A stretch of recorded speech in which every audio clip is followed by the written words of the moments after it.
Hello friends, my kitchen my રેસિપીમાં આપનું સ્વાગત છે। આજે આપણે વધેલા ભાતમાંથી પુડલા બનાવીશું। ખૂબ જ ટેસ્ટી અને સ્વાદિષ્ટ એવા પુડલા બનશે।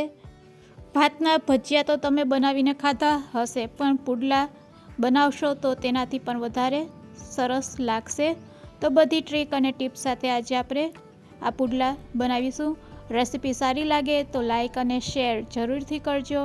અને જો તમે મારી ચેનલ ઉપર નવા હોય અને મારી ચેનલને સબસ્ક્રાઈબ ન કરેલ હોય તો અત્યારે જ સબસ્ક્રાઈબ કરી બાજુનું બેલ બટન દબાવવાનું ભૂલશો નહીં, જેથી કરીને તમને મારા નવા વિડીયોનું નોટિફિકેશન મળતું રહે।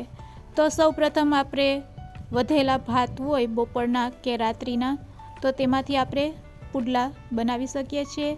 તો વધેલા ભાતને આપણે પહેલાં મિક્સચર જારમાં લઈ લેશું। તો 2 વાટકી જેટલા આપણે વધેલા ભાતમાંથી આ પુડલા બનાવીશું। તો તેમાં આપણે 3 ચમચી જેટલું દહીં એડ કરશું અને પછી તેને ગ્રાઇન્ડ કરી લેશું। તો આ રીતે આપણે વધેલા ભાતની એક પેસ્ટ બનાવી લેશું। તો જોઈ શકો છો સરસ પેસ્ટ આપણી બનીને રેડી છે। તેને એક મોટા બોલમાં કાઢી લેશું।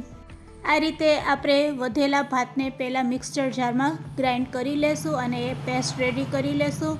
તો અહીંયા આપણી બધા ભાતમાંથી પેસ્ટ બનીને રેડી છે, તમે જોઈ શકો છો। આ રીતે વધેલા ભાતની એક પેસ્ટ બનાવી લેવાની। હવે આપણે તેમાં બધા ઇન્ગ્રીડિયન્ટ્સ નાખશું। તો 1 વાટકી જેટલી આપણે કોથમીર એડ કરશું, સાથે સાથે 1 વાટકી સમારેલી ડુંગળી, 2 સમારેલા લીલા મરચાં અને સાથે સાથે તેમાં આપણે અજમો એડ કરશું।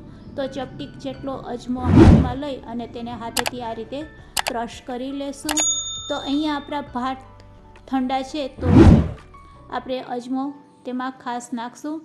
અજમા પાચનનું કામ કરે છે, તો આપણે ચપટીક અજમો એડ કરી હવે તેમાં આપણે 2 ચમચી જેટલો ચોખાનો લોટ અને સાથે સાથે ચણાનો લોટ એડ કરશું।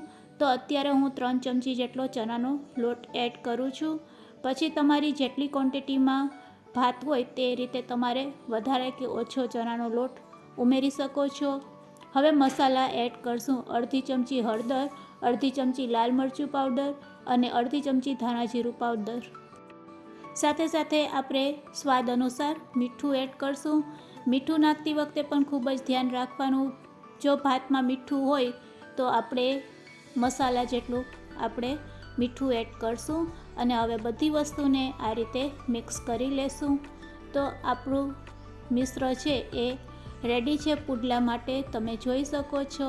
હવે રેડી કરેલા આ મિશ્રમાં થોડુંક આપણે પાણી એડ કરશું। ફક્ત 2 ચમચી જેટલું મેં પાણી એડ કરેલું છે અને તેને આ રીતે પછી હલાવી લેશું।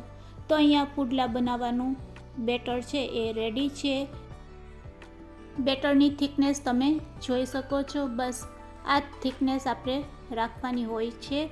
હવે આપણે ગેસની ફ્લેમ ચાલુ કરીશું અને નોનસ્ટિક તવાને ગરમ કરી લેશું અને તવાને આ રીતે પહેલાં પાણીથી સાફ કરી લેશું અને હવે આપણે પુડલા બનાવીશું। રેડી કરેલા બેટરમાંથી આપણે થોડુંક બેટર લેશું અને તવા ઉપર આ રીતે સ્પ્રેડ કરશું। હવે હાથ આપણે ભીના કરી લેશું। પાણીવાળા હાથેથી આ રીતે રેડી કરેલા બેટરને સ્પ્રેડ કરતા જશું અને મિની સાઇઝના પુડલા બનાવીશું। અહીંયા આપણે પુડલાની સાઇઝ મિની સાઇઝ જ રાખશું। જો સાઇઝ મોટી હશે તો પુડલા પલટાવતી વખતે તૂટી જાય છે, તો તે વાતનું ખાસ ધ્યાન રાખવાનું। પુડલાની સાઇઝ છે એ મિની સાઇઝ જ રાખવાની। હવે આપણે તેની ફરતે તેલ લગાડીશું અને તેલ આ રીતે સ્પ્રેડ કર્યા પછી થોડીક વાર તેને ચડવા દેશું। પછી આપણે તવેથા અને ચાકુની મદદથી તેને પલટાવી લેશું। તો તમે જોઈ શકો છો સહેલાઈથી આપણો પુડલો છે એ પલટાઈ ગયો છે। હવે બંને બાજુ આ રીતે આપણે તેને પલટાવતા જશું અને બંને બાજુ તેને સારી રીતે શેકી લેશું। તો અહીંયા આપણો એક પુડલો બનીને રેડી છે, તમે જોઈ શકો છો। ફક્ત 2 મિનિટમાં પુડલો બનીને રેડી છે। તો અહીંયા આપણો પુડલો સરસ રેડી છે, તેને આપણે પ્લેટમાં લઈ લેશું। તો આ રીતે જ આપણે બધા પુડલા બનાવીને રેડી કરી લેશું. રેડી કરેલા બેટરમાંથી થોડુંક બેટર લઈ અને પછી હાથને પાણીવાળા કરી અને આ રીતે બેટરને આપણે સ્પ્રેડ કરીશું અને મિની સાઇઝનો પુડલો બનાવીને રેડી કરીશું. તો આ રીતે પાથર્યા પછી હવે તેને ફરતે આપણે તેલ લગાડીશું. તેલ આ રીતે સ્પ્રેડ કર્યા પછી થોડીક વાર તેને ચડવા દેશું અને પછી તવેથાની મદદથી અને ચાકુની મદદથી તેને પલટાવી લેશું અને પલટાવીને બંને બાજુ સારી રીતે તેને શેકી લેશું. જો તમારે બનાવતી વખતે પુડલા છે એ તૂટે તો તમારે 2 ચમચી જેટલો ચણાનો લોટ તેમાં ઉમેરી દેવાનો. પછી પુડલા બનાવશો તો તમારા પુડલા છે એ તૂટશે નહીં. તો અહીંયા આપણો બીજો પુડલો પણ બનીને રેડી છે. તેને પણ આપણે એક પ્લેટમાં કાઢી લેશું. તો આ રીતે આપણે બધા પુડલા બનાવીને રેડી કરીશું. તો અહીંયા આપણા બધા પુડલા બનીને રેડી છે. તેને સર્વિંગ પ્લેટમાં લઈ લેશું.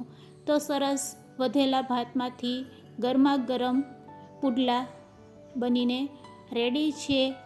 તેને આપણે દહીં સાથે સર્વ કરીશું. આજની આ રેસીપી તમને કેવી લાગી તે મને કમેન્ટ્સમાં જરૂરથી કહેજો અને આજની આ રેસીપી તમને સારી લાગી હોય તો શેર કરવાનું ભૂલશો નહીં. Thanks for watching. ફરી મળીશું એક નવી રેસીપી સાથે.